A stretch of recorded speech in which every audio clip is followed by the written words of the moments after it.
Kwa mara ya kwanza Jay Melody ameweza kurusha maneno makali sana kuelekea kwa Mwijaku baada ya Mwijaku kuweza kumuingilia pale nyuma mara nyingi sana. So kuna wakati ambao Jay Melody aliweza kutoa collab na Diamond Platnumz na Mwijaku akakuja na kumbasha sana Jay Melody kwa kufanya collab na Diamond Platnumz, na akamwambia kwamba nyota yake itapotea kwa sababu Diamond ukipiga collab na yeye nyota yake inapotea.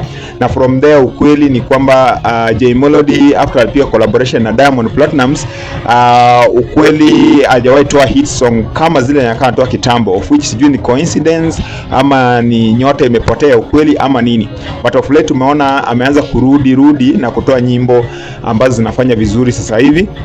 Na sasa Mwijaku baada alirudi pale na kuweza kumpost na kusema kwamba hawezi fika level fulani ukipiga na Diamond collab.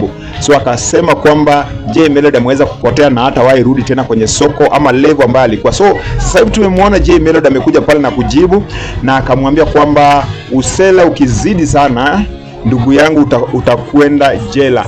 So akaweza kumtusi Mwijaku kwamba ako na kipara na ushamba na asipochunga kuna uwezekano aende jela kwa sababu ya mdomo yake. So tumemjua Mwijaku amekuwa akiongea sana kwenye issue nyingi mpaka ambazo hazimuhusu. Anaweza akaja pale na kukurushia maneno na kuweza kukuongelesha vibaya zaidi mpaka ukiwa na roho ndogo lazima utakerwa. Tumeona amekuwa akimuingilia Diamond Platnumz sana na Diamond Platnumz amekuwa na roho tulivu, hajai mchukulia action yoyote hata kama anajaribu kumu-attack kila siku. So sasa hivi tumeona Jay Melody ni kama ni warning hivi anatuma kwamba Mwijaku awache mention kwa sababu akikasirika kuna uwezekano amchukulie hatua za kisheria. So sijui maoni yako ni yapi? Unaona kwamba Mwijaku anafanya vizuri kuweza kumuingilia Jay Melody ama kuingilia wasanii wengine ama anafanya vibaya?